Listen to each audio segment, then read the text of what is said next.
नमस्कार। उम्मीद करता हूँ आपको मेरी आवाज़ सुनाई दे रही है। आज के एस्टिमेटिंग, कॉस्टिंग और कॉन्ट्रैक्टिंग के लेक्चर में आपका स्वागत है। आपसे रिक्वेस्ट है कि आप अपना माइक्रोफोन अभी म्यूट रखिए ताकि दूसरे लोगों को सुनने में डिस्टर्ब ना हो। अगर आपको मेरी आवाज़ आती है तो ज़रा कमेंट में यस लिखिए तो मुझे तसल्ली हो जाए, यस ये जो कर रहे हैं हम सही है।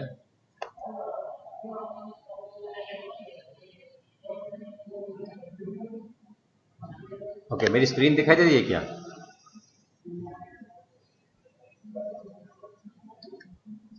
ओके, तो एस्टिमेटिंग, कॉस्टिंग और कॉन्ट्रैक्टिंग में पिछली बार मैंने वो शुरू किया था, एक आपको सवाल भी पूछा था कि कोई भी फैक्ट्री में पानी का खर्चा डायरेक्ट मटेरियल में आता है या इनडायरेक्ट मटेरियल में आता है। और उसके बाद हमने एक स्टॉप किया था क्योंकि हम समझ रहे थे कॉन्ट्रैक्ट, और कॉन्ट्रैक्ट समझने में आपको सबसे पहले एस्टिमेशन और कॉस्टिंग ये दोनों के बेसिक कंसेप्ट मालूम होने चाहिए। हमें जो भी काम करवाने हैं इंजीनियरिंग में, वो इंजीनियरिंग में काम कुछ ऐसे होते हैं जो हम खुद कर सकते हैं और कुछ काम ऐसे होते हैं जो दूसरों से करवाने पड़ते हैं। ठीक उसी तरह से जो दूसरों से करवाने वाले काम है वो बड़ी कंपनियां जब कहती है, तो अगर हम अच्छे इंजीनियर हैं तो दूसरी कंपनी के काम हम खुद लेके खुद का बिजनेस शुरू कर सकते हैं। तो कॉन्ट्रैक्ट उसी सिलसिले में आता है कि जो भी कंपनी है वो प्रॉफिट बनाना चाहती है, पैसे कमाना चाहती है, और पैसा कमाने के लिए उनको जो कुछ भी काम करना है उसमें सस्ते में कौन सा काम वो खुद कर सकती है वो सोचता है, तो वो अपने आप करेंगे। और जो काम करने में खुद का अनुभव भी नहीं है और खर्चा ज़्यादा हो रहा है, उसमें वो दूसरे जो एक्सपर्ट्स हैं उनको बुलाती है, उनको कॉन्ट्रैक्ट देती है। तो वो कॉन्ट्रैक्ट के बारे में हम समझते थे, और कॉन्ट्रैक्ट में हमने डेफिनेशन ऑफ कॉन्ट्रैक्ट ऑलरेडी पढ़ ली है, कॉन्ट्रैक्ट के कितने प्रकार है वो भी देख लिए हैं, और उसमें जो टर्मिनोलॉजी आती है छोटी मोटी वो भी हमने देख ली है। ठीक है, और टाइप्स ऑफ कॉन्ट्रैक्ट ये हमने सब देखे थे, और उसके बाद टर्मिनोलॉजी भी देखी थी, और उसके बाद एडवांटेजेस ऑफ कॉन्ट्रैक्ट वो भी मैं पिछली बार बता रहा था आपको। ये सब टर्मिनोलॉजी भी देखनी है, ऑफर किसको बोलते हैं, एक्सेप्टेंस किसको बोलते हैं, ये भी हमने देख लिया था, तो मैं रिपीट नहीं कर रहा हूँ अभी। और दूसरी बात ये भी है कि मैंने जो लेक्चर्स है ये भी लेक्चर रिकॉर्ड कर रहा हूँ मैं, और मेरी यूट्यूब एक चैनल बनाई हुई है, उसमें भी मैं अपलोड कर दूंगा। CAMD के लेक्चर्स तो मैंने ऑलरेडी अपलोड किए थे। आज ECC के लेक्चर भी मैंने जो पुराने हैं थोड़े अच्छी तरह से रिकॉर्ड हुए हुए वो भी अपलोड कर दिए हैं, और ये भी लेक्चर अपलोड कर दूंगा, तो आप वहाँ देख लेना। तो रिपीट करने की ज़रूरत नहीं, आप कभी भी अपने आप आराम से अपने समय में रात को अपने बिस्तर में सोते सोते हेडफोन लगा के सुन सकेंगे, फॉरवर्ड करके भी देख सकते हैं अगर आप बोर हो रहे हो तो ये रिपीट नहीं कर रहा हूँ। एडवांटेजेस ऑफ कॉन्ट्रैक्ट मैंने पिछली बार बताया था, और उसके बाद का जो इंपॉर्टेंट टॉपिक था उसमें हमें कंडीशन ऑफ कॉन्ट्रैक्ट के बारे में सोच रहे थे। बेसिकली क्या है, कोई भी कॉन्ट्रैक्ट होता है वो लीगल फॉर्म में एक दूसरी जो दो कंपनियां होती है, काम करने वाले और कराने वाले, उनके बीच में जो एक समझौता होता है उसको लीगल तरीके से जो लागू करवाया जाने की प्रावधान है उसी को कॉन्ट्रैक्ट कहते हैं। तो उसमें डॉक्यूमेंट्स होते हैं, तो कौन कौन से डॉक्यूमेंट्स इंजीनियरिंग कॉन्ट्रैक्ट में आते हैं उसकी ये पूरी लिस्ट है। मैं पूरी लिस्ट तो नहीं बोलूँगा, ये हमें जो पढ़ने में ज़रूरी है वो लिस्ट है, क्योंकि उसमें तो अभी इतना ज़्यादा प्रोविज़न हो चुका है कि टर्म्स एंड कंडीशन पढ़ने में ही आदमी की आधी ज़िंदगी निकल सकती है अगर वो सभी कॉन्ट्रैक्ट की कंडीशन पढ़े तो कुछ चीज़ हम आपसी समझौते से ही समझते हैं, लेकिन ये 6 चीज़ें जो आपके एग्जाम में भी पूछी जा सकती है और अपने डिप्लोमा लेवल पे ये इतना ही स्टडी काफ़ी है। तो दो पार्टियों में जो पार्टी काम करवाना चाहती है वो टेंडर निकालती है कि मैं यह काम करवाना चाहता हूँ या हम ये काम करवाना चाहते हैं, उसको टेंडर बोलते हैं। और जो काम पार्टी करना चाहती है वो कहते हैं कि हाँ मैं ये काम करने को तैयार हूँ, उसको बीड बोलते हैं, BID, बीड। तो टेंडर है वो करवाने वाले देते हैं, बीड है वो करने वाले देते हैं। तो उसमें ये लिखित फॉर्म में एक ये जो कागज होते हैं इसमें कंडीशन ऑफ कॉन्ट्रैक्ट्स होते हैं, एक टेंडर फॉर्म होता है, एक सिक्योरिटी बॉन्ड होता है, टेंडर फॉर्म की तरह कॉन्ट्रैक्ट फॉर्म भी होता है। उसके साथ साथ ये अगर बहुत बड़ा काम है तो स्पेसिफिकेशन और उसका regulation, quantity of material, workmanship, उसकी भी पूरा एक एनेक्सर आता है। और उसके सिवा एक एस्टिमेटेड कॉस्ट और शेड्यूल प्राइस का भी फॉर्म आता है। ये मोटी मोटी चीज़ें हैं जो हमें करवानी होती है। उसमें से कंडीशन ऑफ कॉन्ट्रैक्ट हम पढ़ रहे थे कि कंडीशंस कितने प्रकार की होगी, ठीक है। तो कंडीशन में मैं 5 कंडीशन पिछली बार बता चुका हूँ कि बैड वर्कमैनशिप के एक कंडीशन डालेंगे वो, तो वो मैं डिस्कस कर चुका हूँ। तो ये कंडीशन होती है। इसके साथ साथ एक डिले ऑफ एग्जीक्यूशन, काम आप धीमे कर रहे हैं या तो उसका भी होता है प्रावधान, कंडीशन डाली हुई। तो slow progress of work, delay मतलब वो बहुत ही डिले कर देता है। स्लो प्रोग्रेस मतलब काम तो तुरंत शुरू कर देता है लेकिन एकदम धीमे धीमे काम करता है। मतलब एक कंडीशन होती है वो काम बिल्कुल नहीं करना और एक काम धीमे धीमे करना। तो उनके ऊपर भी वो कुछ शर्तें रखते हैं कि इतनी स्पीड में से वो काम होना ही चाहिए। ये शर्तें भी हमने देख ली थी। इसके बाद एक थी अबेंडनमेंट ऑफ वर्क, कोई काम है आधा करके छोड़ के चला जाता है, तो उनके लिए भी कुछ शर्तें रखनी पड़ती हैं। क्योंकि हमने समझो पहले से पैसा दे दिया तो बाद में हम फंस सकते हैं।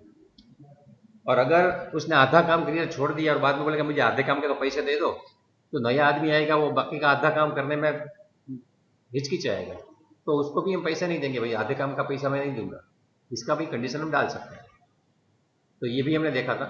और इसके बाद ये मटेरियल सप्लाई पे पहुंचे थे और मटेरियल सप्लाई के डिस्कशन में ही मैंने वो आपको बताया था कि पानी का सवाल किया था मैंने। तो ये थोड़ा हमने आधा छोड़ा था मटेरियल सप्लाई। और मटेरियल सप्लाई में मैंने ये बताया था कि जो जो भी मटेरियल हम कॉन्ट्रैक्ट के द्वारा प्रोवाइड करना चाहते हैं या खरीदना चाहते हैं, उसमें उसको गोडाउन कौन देगा, गोडाउन में स्टोर कीपर कौन बिठाएगा, अगर बारिश में कोई माल बिगड़ जाता है तो जिम्मेदारी किसकी रहेगी, माल कौन ले जाएगा, उसका रिकॉर्ड कैसे रखेंगे, मतलब उसका स्टॉक रजिस्टर बनाना पड़ेगा, डेली या वीकली कंजम्पशन आपको दिखाना पड़ेगा। क्योंकि जब भी कोई पार्टी होती है उससे हम काम करवाते हैं तो 2 प्रकार का होता है। एक है हम सिर्फ उसको बोलते हैं कि आप काम करो, मटेरियल मैं दूंगा। तो हमने मटेरियल दिया, उसने वो बार बार बेच दिया या उसने बराबर कंज्यूम नहीं किया तो क्या होगा, या कुछ ज़्यादा ही खर्च कर दिया। जैसे हमारे यहाँ कोई मेहमान आने वाले हैं 100 लोगों का, हमें मिष्ठान बनाना है, लड्डू बनाने हैं, तो लड्डू में 100 किलो लड्डू बनाने के लिए समझो हमें 30 किलो घी चाहिए। तो 30 किलो घी हमने दिया, बाद में बोलेगा सर आपका लड्डू बहुत अच्छा है, बढ़िया है, तो ठीक है। लेकिन समझो मेहमान आके खाते हैं और बोलते हैं कि आपने घी कम डलवाया है, तो हम तुरंत वो सोचेंगे कि 100 किलो में से 30 किलो तो घी था और 70 किलो का लोट और शक्कर थे। फिर भी अगर मेहमान कंप्लेन करते हैं तो घी उसने 30 किलो यूज नहीं किया, तो हम उसको पूछेंगे भाई उसने घी कैसे यूज किया। तो ये छोटी चीज है, शादी की 100 लोगों की मिठाई एक छोटी चीज है। लेकिन जब भी कोई बड़ी बात चलती है इंजीनियरिंग में, जो मतलब मेगा लेवल पे होती है, उसमें मटेरियल की शर्तें बहुत ही स्ट्रिक्ट रखनी पड़ती है, वरना मटेरियल को पाम आ जाते हैं, वो कहीं चला जाता है, पता भी नहीं चलता। कोई कंपनी होती है कितने कंप्यूटर है, तो कि 100,000 कंप्यूटर है, 1000 कंप्यूटर से आप गिनो तो 700 कंप्यूटर है, 300 कंप्यूटर को पाम आ जाते हैं, वो किसी के घर चले जाते हैं, पता भी नहीं चलता। तो ये प्रावधान जो हम करते हैं ये कॉन्ट्रैक्ट में सब जरूरी है। तो मटेरियल सप्लाई के बारे में हमने पिछली बार देखा था कि ये सब जिम्मेदारियां होती है। गेट पास कैसे निकालेंगे, गेट पास को साइन करके इसका रिकॉर्ड कैसे बनाएंगे, मतलब गेट पास में जो सिग्नेचर करता है वो कौन कर रहा है, ओरिजिनल है कि डुप्लीकेट है, वो कौन चेक करेगा। जो लेने के लिए आएगा उसमें सेफ्टी की जरूरत पड़ती है कि कोई समझो लेने के लिए आ गया और उसमें एक्सीडेंट होकर कोई मर गया, तो क्या आपका माल लेने आए इसलिए मर गया मेरा आदमी, उसको जहर लग गया, तो उसका इंश्योरेंस पास करवाओ।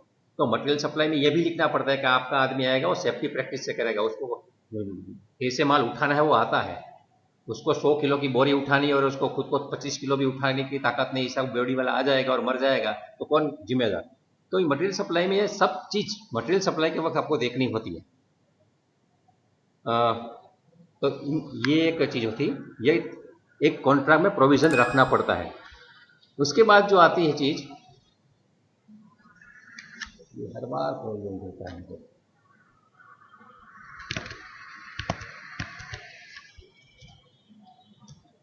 मोड ऑफ पेमेंट, इस पे भी थोड़ा हम अटके थे, पिछली बार देखे थे कि पेमेंट कैसे देंगे, आप चेक से देंगे या कैश से देंगे या ड्राफ्ट से देंगे, ऑनलाइन पेमेंट करेंगे, ये सब कंडीशन है। दूसरी चीज़ है आप एडवांस में कितना देंगे। आप पेमेंट में एडवांस में देंगे तो उसमें सिक्योरिटी डिपॉजिट के कितने हैं और पेमेंट के कितने हैं, जितना टैक्स लगता है वो टैक्स कौन देगा, ट्रांसपोर्टेशन अगर लग रहा है तो ट्रांसपोर्टेशन के पैसे कौन देगा, या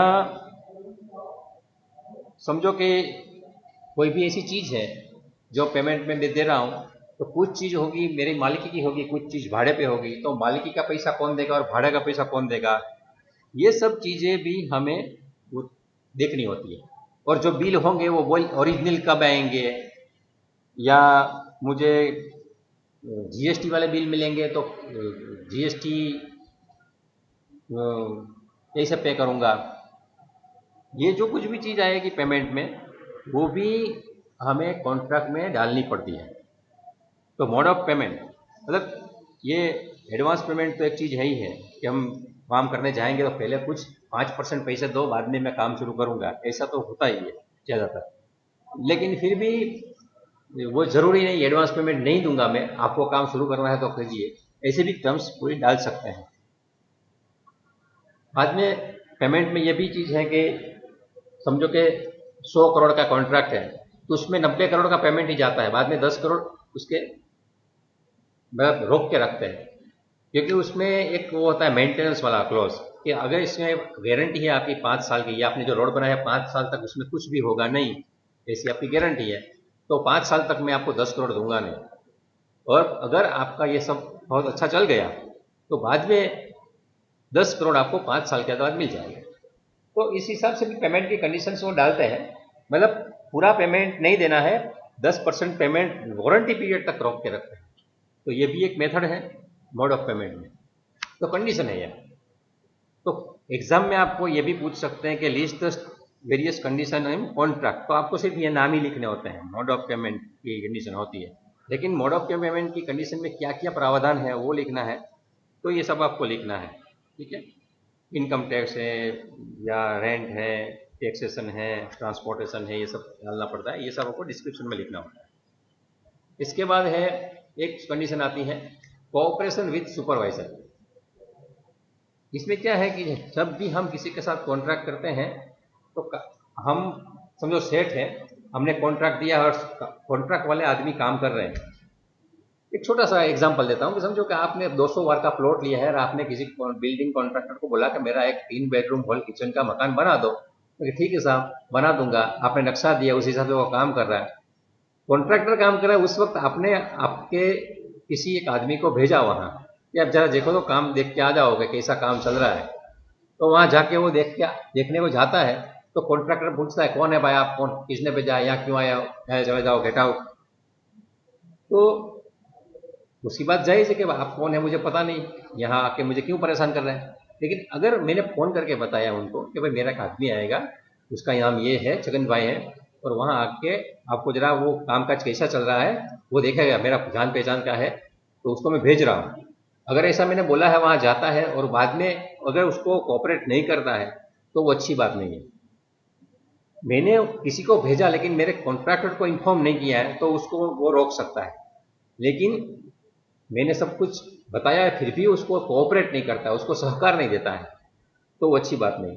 तो एक छोटे से 200 वार के प्लॉट में ये चीज़ है। तो जितना भी बड़ा कॉन्ट्रैक्ट होता है, जैसे कि आपको इलेक्ट्रिफिकेशन करनी है अभी रेलवे में, तो उसका कॉन्ट्रैक्ट चलता है, तो उसमें भी जो सुपरवाइजर, तो गवर्नमेंट सुपरवाइजर आते हैं, तो कुछ होते हैं दबंग लोग, मानते नहीं है, मारते हैं, उसका कुछ न कुछ परेशानी करते हैं, जैसे ऐसी चीज़ें देखते रहते हैं न्यूज़ में जो आती है ना, वैसी चीज़ होती है कि जिसका कॉपरेशन मिलता नहीं है। और दुनिया की हर एक चीज़ है वो कॉन्ट्रैक्ट पे ही चलती है वैसे, इन ब्रॉडर सेंस। तो वैसी में हमें जाना नहीं है, लेकिन कॉपरेशन कभी कभी मिलता नहीं है, तो उसकी भी शर्तें हमें लग के रखनी पड़ती हैं कि मेरा सुपरवाइजर आएगा तो उनको आपको सहकार देना है, लेकिन सुपरवाइजर को सुपरविजन कितना करना और कितने घंटे करना वो भी एक है, वो पूरा दिन टक टक टक टक करता रहता है ना तो परेशान हो जाता है, तो उसका भी कंडीशन रखना पड़ता है कि वो रोज इतने बजे आएगा या इसके कभी भी आएगा। तो आपको पूछेगा तो जो जो वैलिड चीज़ है आपको बतानी है, मेरे काम को डिस्टर्ब नहीं करना है, रोकना नहीं है। इस हिसाब से वो ऑपरेशन की कंडीशंस डालनी पड़ती है। नहीं तो कभी कभी क्या होता है कि वो लोग आते हैं, काम स्टॉप करवाते हैं, इंस्पेक्शन करते रहते हैं और बाद में डिले हो जाता है, काम डिले होता है, बाद में पेनल्टी कहते हैं कि आपका काम डिले क्यों हो गया है। आपका काम डिले आपकी वजह से हुआ है, क्योंकि आप खाम का सुपरविजन करने के लिए मेरा काम रुकवा देते तो मैं क्या कर सकता हूँ।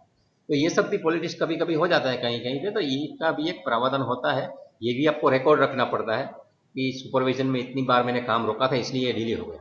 ठीक है, एक ये चीज़ है। इसके बाद एक जो प्रोविजन है सुपरविजन के साथ साथ, ऐसी कंडीशन लेबर फैसिलिटीज, आप जहां भी काम करते हैं आपको मजदूर रखने ही पड़ेंगे, क्योंकि कॉन्ट्रैक्ट हमें इसीलिए तो मिला है कि वो काम करने वाला नहीं है और मजदूर हमें ही रखने पड़ते हैं। तो ये भारतीय कानून व्यवस्था में जो जो प्रावधान है उसका पालन उसमें करना पड़ता है कि जो भी मिनिमम वेज है उतना कॉन्ट्रैक्टर पेमेंट करता है कि नहीं करता है, ये देखना पड़ता है।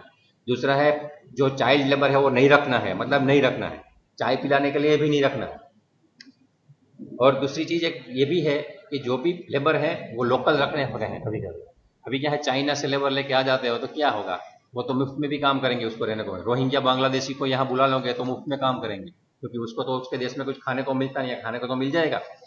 तो ये भी है, भारत के नागरिक होने चाहिए, ज़्यादातर लोकल होने चाहिए, ये भी आप बोल सकते हैं लेबर में। उसको बाद में पीने के पानी की सुविधा देनी है, अगर उसको राइट पे रुकना है तो उसको धूप में से थोड़ा आराम मिल जाए उसके लिए शेल्टर की व्यवस्था करनी है। उसको टॉयलेट, अभी तो स्वच्छ भारत मिशन है तो आप उसको खुले में शौच के लिए भेज भी नहीं सकते, आपको टॉयलेट की व्यवस्था करनी ही है। आप अगर कोई जोखिम वाला काम कर रहे हैं तो उसको लिए आप उसको गम बूट देते हैं या हैंड ग्लोव्स देते हैं, हेलमेट देते हैं। आप ये ये देना ही पड़ेगा, अगर नहीं देंगे तो नहीं चलेगा। आप बोलेंगे मजदूर का सर फट फट गया, क्यों फट गया, ऊपर से कोई लोहे का पदार्थ गिरा इसलिए मर गया, तो उसने हेलमेट क्यों नहीं पहना था, तो वो घर से लेके नहीं आया था। भाई घर से लेके उनको नहीं आना है, वो आपको देना है।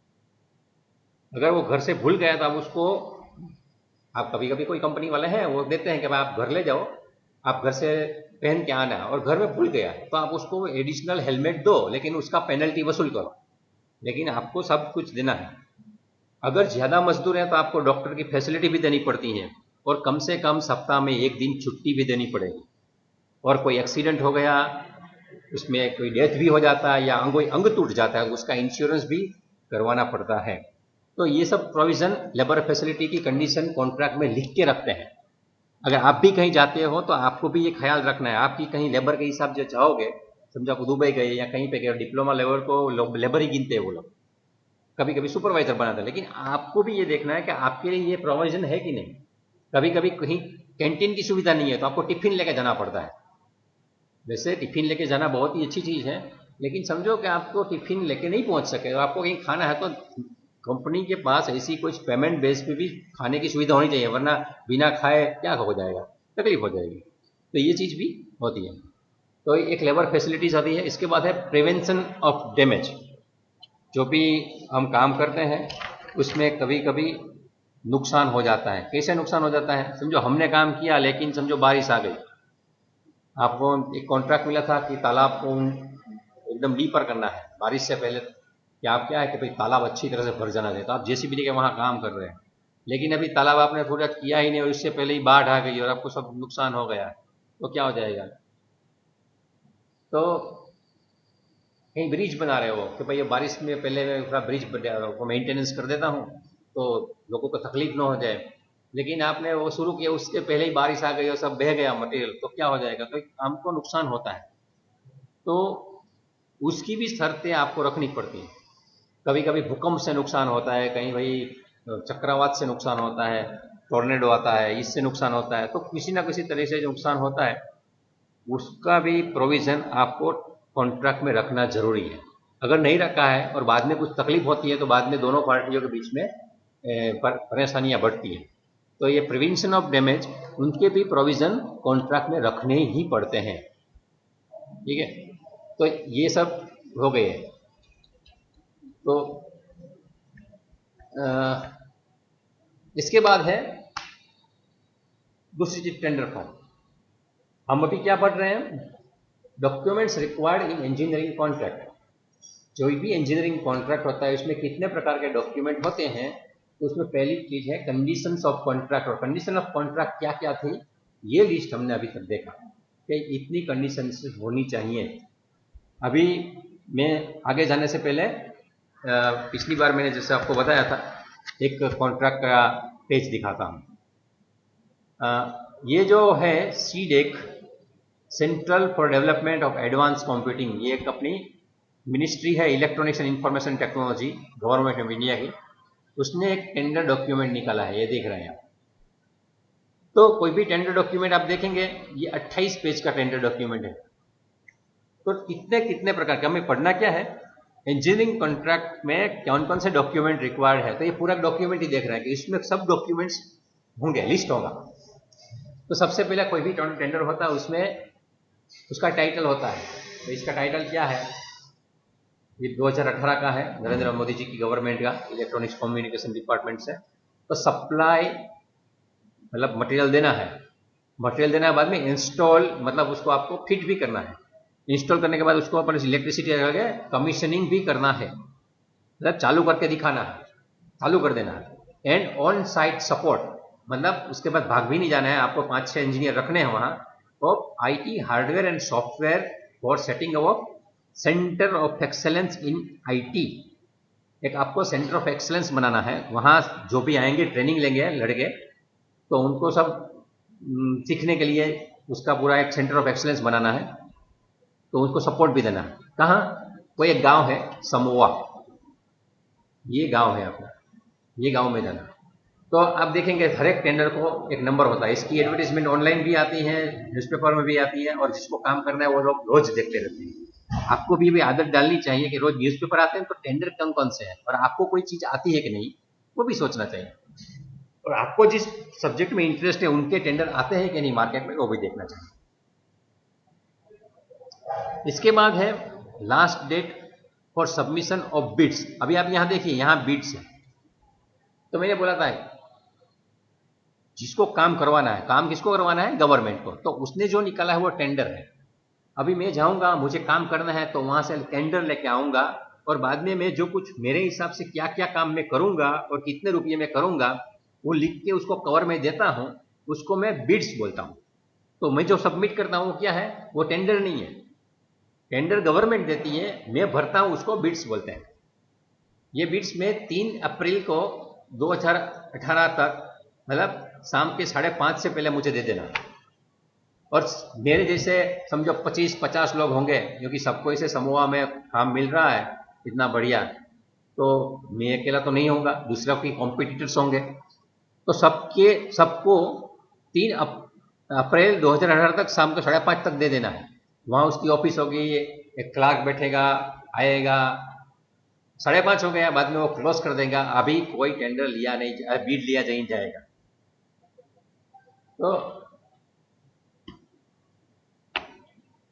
तो इसके बाद आप ये देखिए, सब पार्टी को बुलाते हैं, और 5 अप्रैल को सभी पार्टी होती, सबको उसका बिड्स दिखाते हैं कि देखो आपका आया था, आपका आया था, 10-15 जितने भी लोग हैं उसका सीलबंद बिड्स सबको दिखाते हैं, और उसको बाद में खोलते हैं। किसके लिए खोलेंगे, opening of technical beads.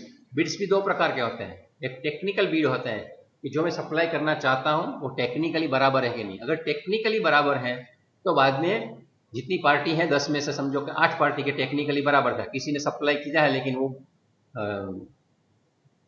Bid पढ़ने के बाद पता चलता है कि ये चीज तो हमें चाहिए ही नहीं, वो खाम खा दे रहा है। ऐसा आपको अनुभव होता होगा, मुझे तो है, यहाँ हमें कॉलेज में भी कभी कभी बोलते हैं कि हमें A4 साइज के पेपर चाहिए, बिड दिए, तो सभी स्टेशनरी वाले कह देते हैं। बाद में देखते हैं तो कोई पार्टी होती है वो A4 साइज का पेपर ही नहीं लिखा होता, उसने वो A3 का लिखा होता, तो हम बोलते हैं कि भाई तेरा टेक्निकली बराबर नहीं है, तो हम उसका प्राइस का क्या करेंगे। ठीक इसी हिसाब से पहले टेक्निकल देखते हैं, और बाद में अगर टेक्निकली सही है तो उसका प्राइस देखना होता है। तो आप देखिए उसका पूरा टेबल ऑफ कंटेंट, उसका इंडेक्स है, तो कौन कौन से डॉक्यूमेंट्स होंगे और उसमें कौन कौन सी बातें होंगी। तो सबसे पहले उसमें देखिए आप सेक्शन 1 है, सेक्शन 2 है, सेक्शन 3 है, सेक्शन 4 भी है, और सेक्शन 5 भी है, 5 सेक्शन है। ठीक है, उसके बाद एनेक्सर है, एनेक्सर मतलब उसमें कुछ ना कुछ फॉर्म होंगे, वो हम सब देखेंगे अभी।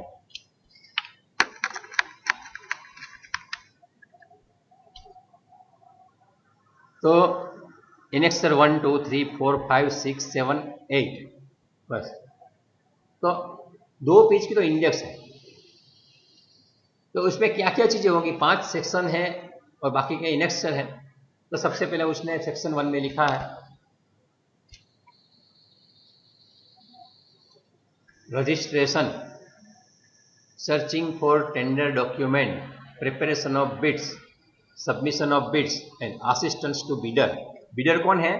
जो टेंडर लेके आते हैं और अपना भाव भर के देते हैं, तो जो व्यक्ति है या पार्टी है, कंपनी है, उसको बीडर बोलते हैं। तो इंस्ट्रक्शन ही है, पहले सेक्शन में सिर्फ इंस्ट्रक्शन है। आपको इंस्ट्रक्शन में लिखा है ऑनलाइन बीड सबमिशन है, आपको फिजिकल प्रिंट आउट निकाल के देना नहीं है। जो भी ऑनलाइन फॉर्म होगा उसमें आपको लिखना है और बाद में सबमिट बटन दबा देना है 5:30 से पहले, 3 अप्रैल के 5:30 से पहले 2018 को। तो इसकी इंस्ट्रक्शन है, जैसे आप भी कहीं एडमिशन ले जाते हैं कि इंस्ट्रक्शन का सेक्शन होता है।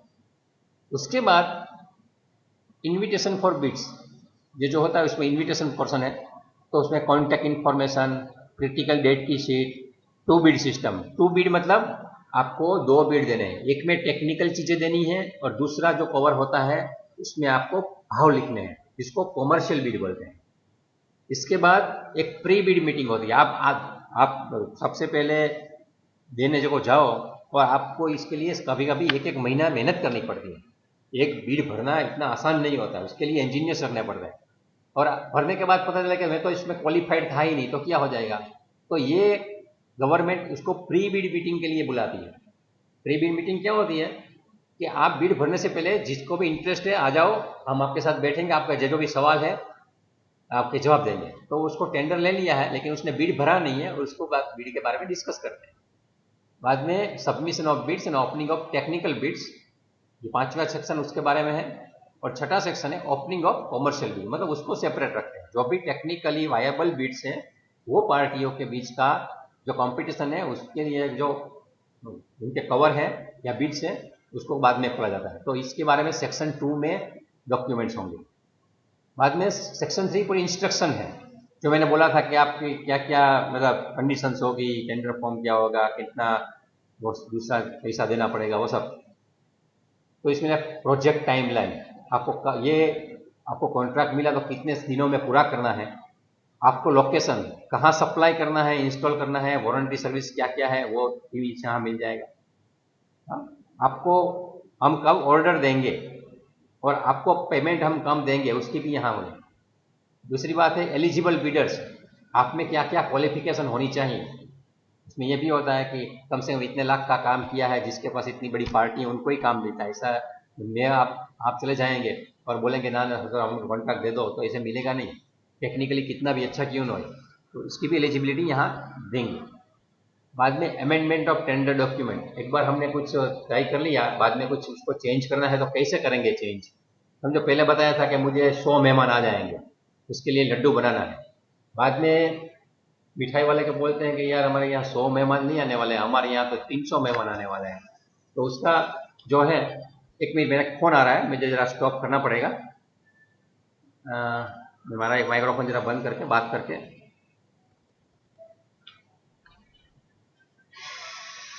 आप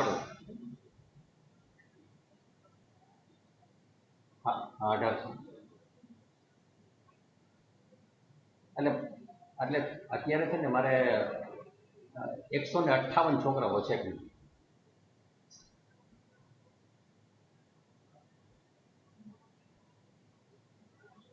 એટલે એ તમે કેવી રીતે માગો છો, મને ફોન કરી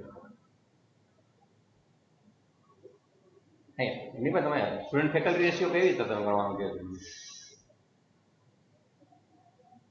ના ના અત્યારે જે છે ફર્સ્ટનો જો ફર્સ્ટના એડમિશન ત્યાં નથી ને, અત્યારે થર્ડ ને ફિફ્થના ટોટલ લઈને ગણવા હોય તો 18ની સામે અમારે 8 ને 7 15 ને 158 જણા છે, 10 જણા નથી.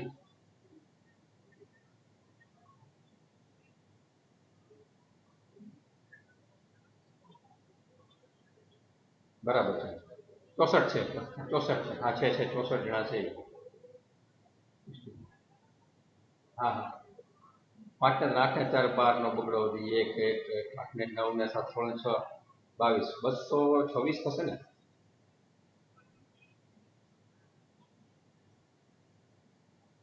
ઓકે ઓકે ઠીક છે, હાલો मतलब તમે જે તો તમે એની પરથી ગણી લો ને, મારે તો એમાં કરો ને 266 છે તો 266 ભાગ્યા 18 કરી નાખો, 100% રહેશે. જી જી આ તો મને શું મારું ઓનલાઈન લેક્ચર ચાલુ છે તો મુશ્કેલી છે, પછી આપણે વાત કરીએ.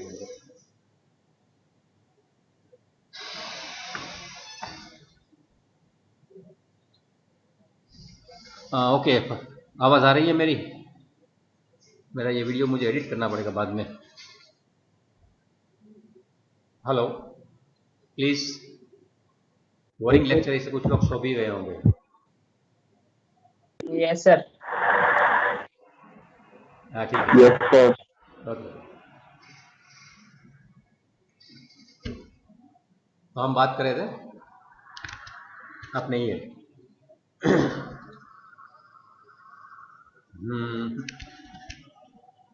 तो सीडेक में जो सेक्शन है, सेक्शन 3, इसमें इंस्ट्रक्शन का पूरा पोर्शन होगा. तो एलिजिबल बिडर है कि नहीं, अमेंडमेंट कोई करना है तो अमेंडमेंट कैसे होगा, उनके बारे में यहाँ लिखा हुआ है, ये ही डॉक्यूमेंट में. बाद में प्रिपरेशन ऑफ बिड, आप प्रिपरेशन कैसे करेंगे उसके बारे में, और उनके लिए आपको अर्नेस्ट मनी डिपॉजिट वो क्या होती है मैं आगे भी बताऊंगा, लेकिन पहले पिछली बार मैंने एक बार बताया था कि आप ये काम करना चाहते हैं, उसके लिए मुझे कुछ आप अपनी इज्जत है या आप सिंसियर है, आप इसके लिए कुछ प्रामाणिकता से काम करना चाहते हैं, उसका प्रमाण दीजिए मुझे पैसा देकर.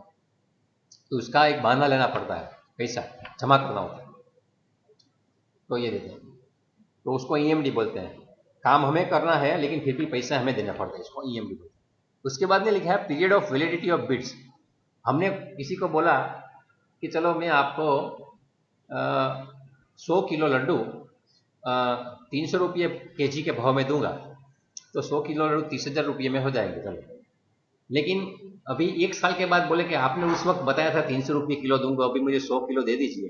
तो बोला भाई वो तो 1 महीने के लिए या ये 15 दिन के लिए थे, बाद में तो सबका भाव कितने बढ़ गए हैं. अभी शक्कर का भाव देखिए, घी का भाव देखिए, आटे का भाव देखिए, अभी 300 में नहीं आएगा, अभी आपको चाहिए तो 450 में बने. 1 साल के बाद ये होता है. तो हर एक का एक वैलिडिटी पीरियड होता है. आपने एक बार बोल दिया कि मैं इतने में दूंगा, तो मतलब इतने दिन तक आप मांगेंगे, तो इसके बाद मैं नहीं दूंगा. इसके बाद जो दुनिया में सबके भाव बढ़ते हैं, कभी ईरान इराक युद्ध हो गया, या सीरिया में कुछ तकलीफ हो गई, या बाढ़ आ गई, या कोरोना आ गया, तो क्या करोगे. तो वैलिडिटी ऑफ बीड ये भी उसकी पीरियड निश्चित होता है, तो वो भी डॉक्यूमेंट में लिखा होता है. बाद में सबमिशन ऑफ बीड, तो मतलब उसके डेडलाइन क्या है, लेट बीड मतलब लेट आया तो हम क्या करेंगे, किसी कोई आदमी पैसा ले गया और जेन्युइन पार्टी है, कहीं उसका एक्सीडेंट हो गया, कुछ ना कुछ गड़बड़ हो गई, तो उसके भी लिए कुछ प्रोविजन है या नहीं, तो उसने वो भी लिखा है. ठीक है. बाद में बीड का ओपनिंग कैसे करेंगे और उसका इवेल्युएशन कैसे करेंगे. ठीक है. कोई आदमी बोलेंगे कि मैं लड्डू दूंगा आपको 100 रुपये 300 रुपये में दूंगा, कोई बोलता है मैं आपको 100 रुपये में दूंगा, तो हम पूछेंगे 100 रुपये में लड्डू तुझे कैसे प्रवर्ता है, और तो वो दूसरे का ये पूछेंगे तू 300 में क्यों देता है, तो वो बोलेंगे मैं काजू डालूंगा, बादाम डालूंगा, गुलाब की पंखड़ियां डालूंगा. तो ठीक है भैया, तू क्या करने वाला, कि मैं तो कुछ नहीं बनाऊंगा, मैं तो सड़ी हुई दाल लेके बनाता हूँ. तो डिपेंड्स, क्या आपको इवेल्यूशन सबका करना होता है. ठीक है. तो और बीड खुलने के बाद जिसको अवार्ड मिलता है, अवार्ड मतलब ये हम कोई पारितोषिक नहीं, जैसे जो कमाना चाहते हैं उनके लिए कोई काम मिल जाता है तो वो अवार्ड ही है. तो अवार्ड ऑफ कॉन्ट्रैक्ट मतलब ये मैं जो काम करवाना चाहता हूँ उसमें आप 10 लोग तैयार थे, लेकिन मेरा ये काम मैं 10 में से ये XYZ आदमी को देता हूँ या XYZ कंपनी को देता हूँ, तो वो उसमें वो क्या क्या देखेंगे, तो इवेल्यूशन ऑफ प्रपोजल और उसके क्राइटेरिया देखेंगे, उसके भी कुछ मार्क्स होते हैं, रैंकिंग होता है, और इसके हिसाब से देखेंगे. और उसमें भी purchaser's right to amend the scope of work, उसको हमने काम दिया और बाद में बोले कि भाई अभी मुझे थोड़ा काम में सुधारा करना है, तो मुखर जाएगा, तो ये नहीं चलता. उनको इसका भी एक्सेप्टेंस रखना पड़ता है. आप आर्मी में कहीं गए हो और आप बोले कि आपको भाई फाइटिंग करनी है, तो पाकिस्तान बॉर्डर पे आपको रख दिया, बाद में बोले कि अभी पाकिस्तान के सामने नहीं लड़ा है, आपको कहाँ जाना है, तो आपको पीस कीपिंग फोर्स में यूनो में यहाँ से आपको निकारागुआ भेजा जाएगा. तो सर मैं तो पाकिस्तान के साथ लड़ने के लिए ही तो देशभक्त हूँ, वहाँ मुझे निकारागुआ में पीस कीपिंग फोर्स में नहीं जाना है, ऐसा नहीं चलता. आप जब भी कोई काम एक्सेप्ट करते हो तो उसकी जो कंडीशन होती है पहले से पता होना चाहिए. तो इसका जो सुधारा वधारा है वो कैसे होगा, तो amend the scope of work, तो वो भी सब इसमें लिखा होगा। करप्ट और फ्रॉडुलेंट प्रैक्टिसेस, मतलब आप कुछ भी भ्रष्टाचार करेंगे तो क्या हम एक्शन लेंगे, वो भी लिखा होगा। क्या आप जब काम करते हैं हम सुपरवाइज करेंगे, सुपरवाइजर में कुछ पता चला है, आपने लिखा था ये किसका है, कंप्यूटर डालने का, आपने बोला था कि मैं इसमें 6 GB या 8 GB रैम डालूंगा, आपने सबने देखा, चेक भी किया तो 8 GB दिखा रहा है, लेकिन रियल में देखो तो सिर्फ दिखा रहा है 8, लेकिन अंदर उसकी कैपेसिटी तो 4 GB की है, क्योंकि इससे आज सॉफ्टवेयर आते हैं जो है उसका डबल करके दिखाता है। तो ये करप्ट प्रैक्टिस है, फ्रॉडुलेंट प्रैक्टिस है। तो ऐसे करोगे तो क्या क्या हो जाएगा, ये भी एक इसमें लिखा होगा ये डॉक्यूमेंट में। इसके बाद है स्पेशल कंडीशन ऑफ कॉन्ट्रैक्ट। कुछ चीजें हैं कि आप प्राइस क्या है, टैक्स ड्यूटी है, सॉफ्टवेयर लाइसेंस, क्योंकि ये सॉफ्टवेयर वाला है तो लाइसेंस में क्या करेंगे, तो इसमें जो भी सर्टिफिकेट है वो चार्टर्ड इंजीनियर के होने चाहिए। आपको भी मेरी एक सलाह है कि आप भी थोड़ा बड़े होकर चार्टर्ड इंजीनियर बन जाएंगे, क्योंकि चार्टर्ड इंजीनियर है ना उसके पास ही वो सर्टिफिकेट साइन करने के राइट्स होते हैं। कोई आदमी को 15 साल का एक्सपीरियंस तो चार्टर्ड इंजीनियर बन नहीं जाता है। तो कैसे बनते हैं वो बाद में डिस्कस कभी करेंगे। Completeness of responsibility, warranty support, payment, मतलब ये स्पेशल कंडीशन से पूरी है, ये उसने लगाई है। ट्रांसपोर्ट कैसे करेंगे, बैंक गारंटी देंगे तो पीबीजी, पबजी जैसा ही है परफॉर्मेंस बैंक गारंटी, तो ये भी है। और बाद में शेड्यूल, शेड्यूल मतलब बिल ऑफ मटेरियल, ये रियल में कितना काम है इसका लिस्ट इसमें मिलेगा। तो अभी हम एक के बाद एक पूरा देखेंगे तो बहुत टाइम जाएगा, लेकिन मैं आपको पहले शेड्यूल ऑफ दिखाता हूँ, एक के बाद एक जो शेड्यूल होते हैं।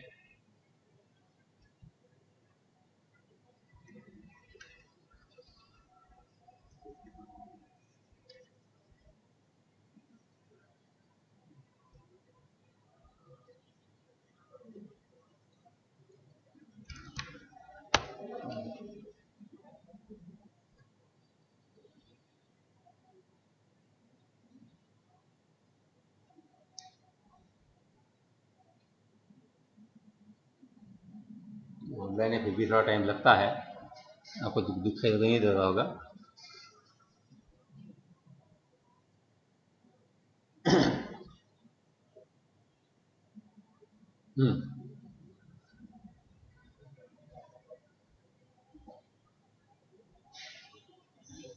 नहीं इसने दिया नहीं है, इसमें आगे देखना पड़ेगा।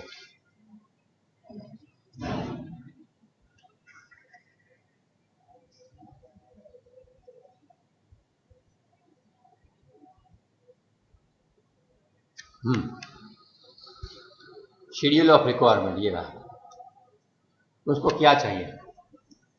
तो जो सेंटर ऑफ एक्सलेंस वहाँ उस गांव में बनाना चाहते हैं, उसको 4 सर्वर चाहिए, 4 ऑप्टिकल ड्राइव चाहिए, एक रैक मॉनिटर चाहिए कीबोर्ड और माउस के साथ, एक केवीएम स्विच चाहिए, क्या पता कंप्यूटर वाले को पता होता है, 28 डेस्कटॉप चाहिए, 28 वेब कैमरा चाहिए, 28 हेडफोन चाहिए, टीएफटी मॉनिटर 28 चाहिए, एक लैपटॉप चाहिए, एक कैरी केस चाहिए, नेटवर्किंग स्विच चाहिए, राउटर चाहिए, फायरवॉल चाहिए।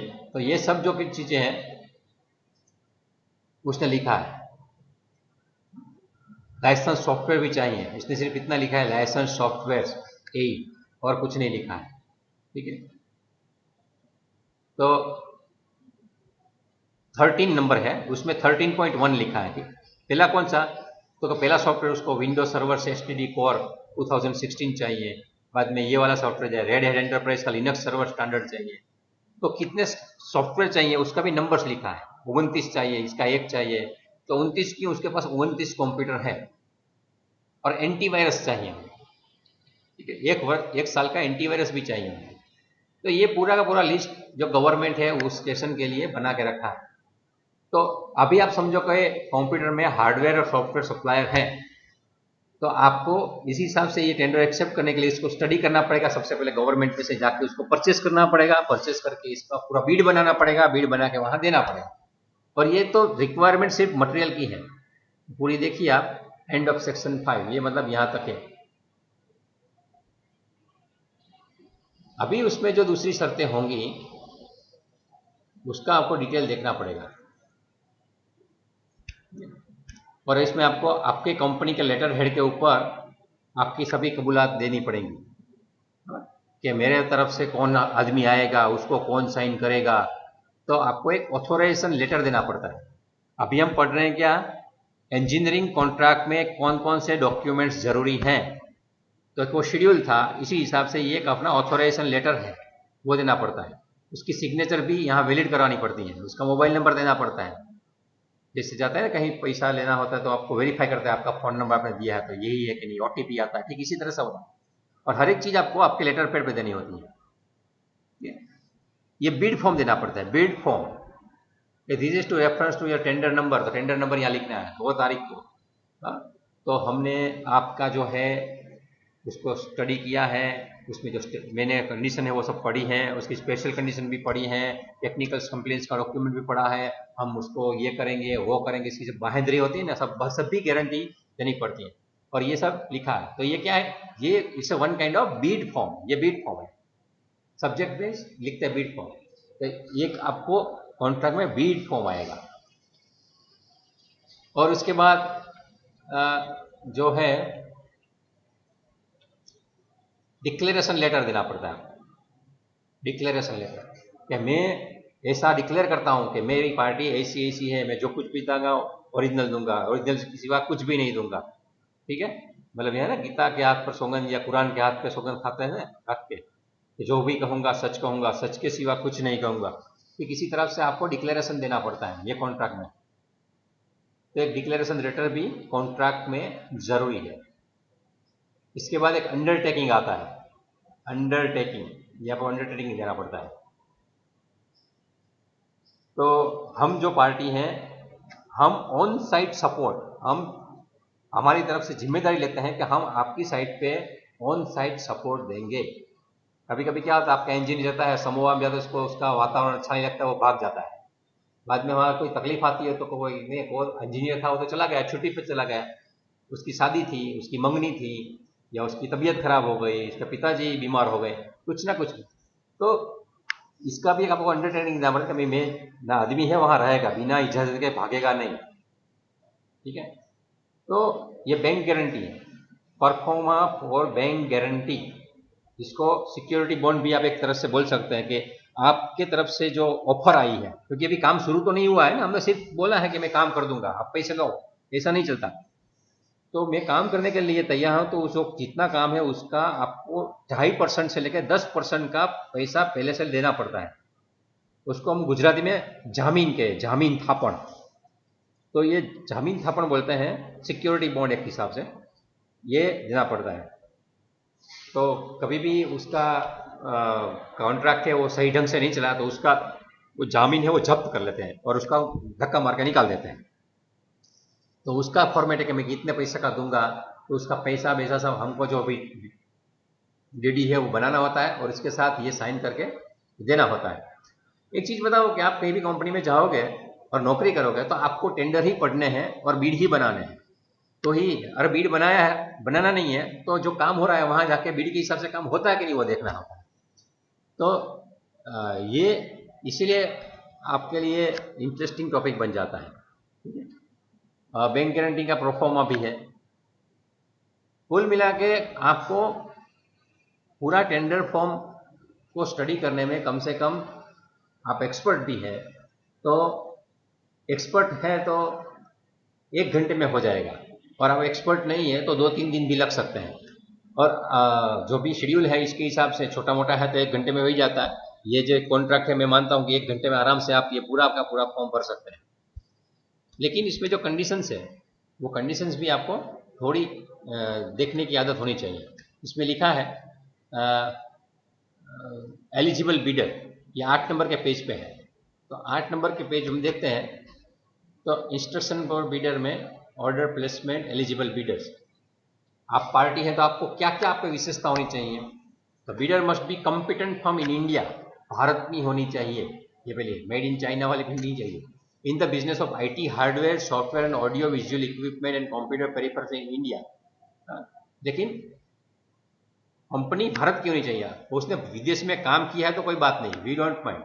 अगर अपने देश की कंपनी दूसरे देश में जाके काम करती है तो प्रॉब्लम नहीं, लेकिन अपने देश की होनी चाहिए, और उसको ये टेंडर से पहले का 5 साल का अनुभव होना चाहिए काम का। अगर आपके पास 5 साल का अनुभव नहीं है तो ये गवर्नमेंट आपको काम देगी नहीं। तो आप बोलेंगे कि सर तो मैंने तो पहला ही काम है तो क्या करूं, तो पहला काम है इतना बड़ा बड़ा नहीं मिलता है, ठीक है। तो bidder should have completed at least 1 similar work, 5 साल का अनुभव है, लेकिन ऐसा एक काम तो उसने किया ही होना चाहिए, और उसका काम कैसा होना चाहिए, मिनिमम 70 लाख रुपये का।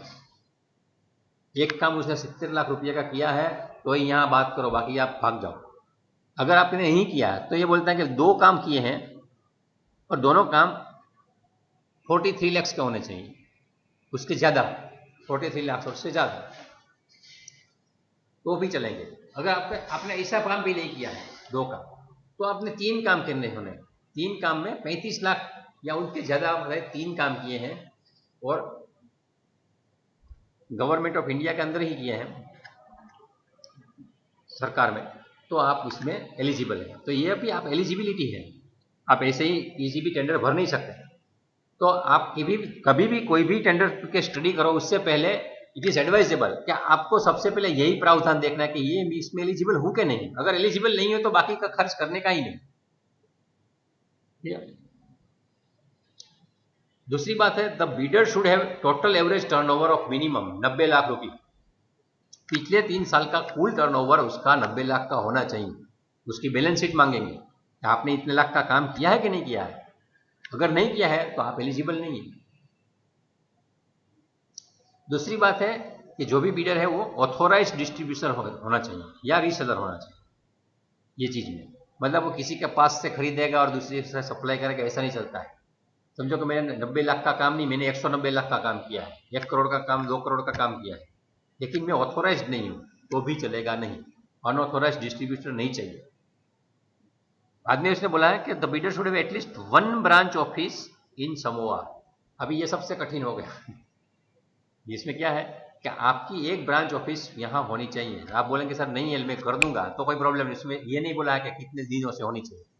तो जो भी ये ब्रांच शुरू करेंगे तो सबसे पहले मैं एलिजिबल हूँ, लेकिन अगर मेरी ब्रांच ऑफिस यहाँ नहीं है समूह में, तो सबसे पहले गांव में जावे एक भाड़े की 5,000 की दुकान लेके अपना पाटिया लगा देना है क्या आपके गांव में है। Bidder should be registered with sale tax, income tax, उसका ये तो समझ सकते हैं, उसका जीएसटी नंबर होना चाहिए, पान रजिस्ट्रेशन होना चाहिए, ये सब चीजें। और एक चीज ये है कि आपने कभी भी कहीं भी आप भ्रष्ट हैं या एकदम झूठ धोखे वाले लोग हैं ऐसा में कहीं पे पकड़े हुए नहीं है, ऐसा एक आपका प्रमाण होना चाहिए। अगर आपको डिक्लेयर किया गया है इसी तरह, आपको ब्लैकलिस्ट किया गया है, तो भी आप कितने भी अच्छे क्यों ना हो दूसरी चीजों में, लेकिन आप एक बार भ्रष्ट साबित हो चुके हैं, इसमें आपको अप्लाई करना नहीं है। आप सोचिए इतनी अच्छी अच्छी कंडीशनें डालने के बावजूद अपने देश में कितने बड़े बड़े भ्रष्टाचार हुआ करते थे। कोयला घोटाला होता था और दूसरे न जाने कितने कितने घोटाले होते थे।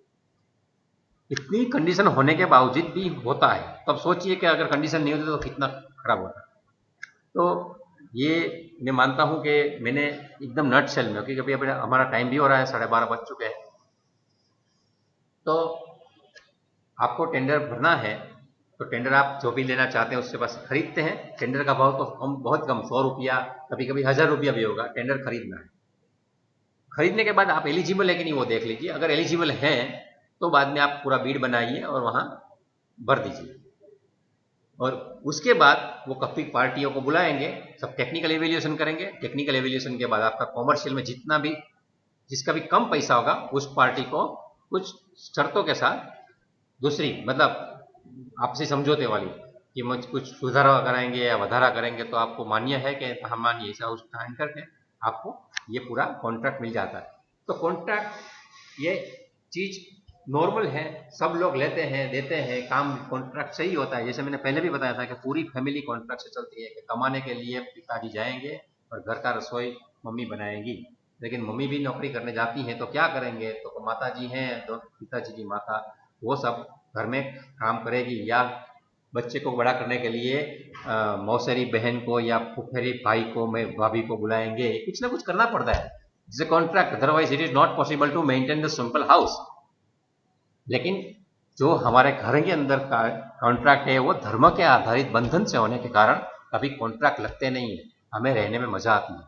लेकिन जो लोग धर्म छोड़ देते हैं उसको नई शादी होती है, शादी करते हैं तो वो लिव इन होता है, डिवोर्स होता है और सुसाइड होता है। तो इट इज बेटर कि हम अपने पर्सनल लाइफ में भी जो कॉन्ट्रैक्ट उसको धर्म के बंधन से चलाएं, और ये जो है वो कायदे के बंधन से चलाएं। ये इंडस्ट्रियल है। तो मैं इसकी जो कुछ भी चीज़ें हैं, स्पेसिफिकेशन की चीज़ है, मेरा जो डॉक्यूमेंट बता रहा था आपको, तो इसमें मैंने काफ़ी चीज़ें आपको दिखा दी। Condition of contract, tender form दिखाया है, सिक्योरिटी बॉन्ड क्या है बताया है, कॉन्ट्रैक्ट का फॉर्म भी अंदर देखा, स्पेसिफिकेशन कैसे बनते हैं वो मैं अभी नेक्स्ट लेक्चर में आपको बताऊंगा, और जो कुछ भी बातें हैं खत्म करके ये चैप्टर हम पूरा कर देंगे। वैसे भी कॉन्ट्रैक्ट में जो डिप्लोमा लेवल पर स्टडी करना होता है उसके बदले हमने थोड़ा ज़्यादा ही डिटेल में स्टडी किया है। आपको ये चैप्टर में से करीबन 10 मार्क का पूछा जाता है 70 मार्क में से, तो वो आप मैंने जो समझाया है उसे पढ़ के या सुन के आराम से अटैम्प्ट कर सकते हैं। जो लिखना है वो आपके पास रेफरेंस बुक या कुछ होता है वो भी मैं आपको अपलोड करके दूंगा, तो आप देख लेना। आज का लेक्चर मैं यहाँ अभी ख़त्म करता हूँ। मेरी मैं जो स्क्रीन है वो शेयरिंग कर रहा था, मैं वो स्क्रीन शेयरिंग स्टॉप करता हूँ। और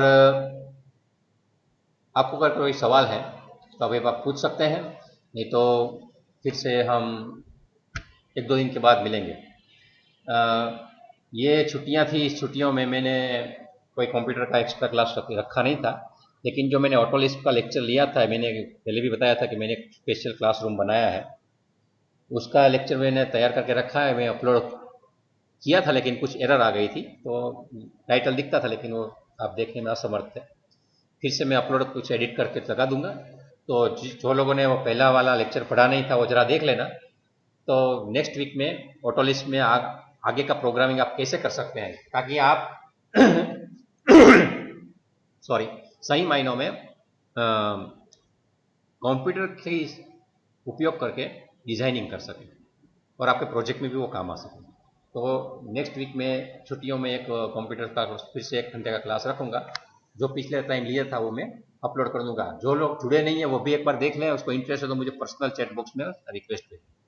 ठीक है, मेरा लेक्चर मैं यहाँ ख़त्म करता हूँ। Thank you very much for listening me. Okay, bye.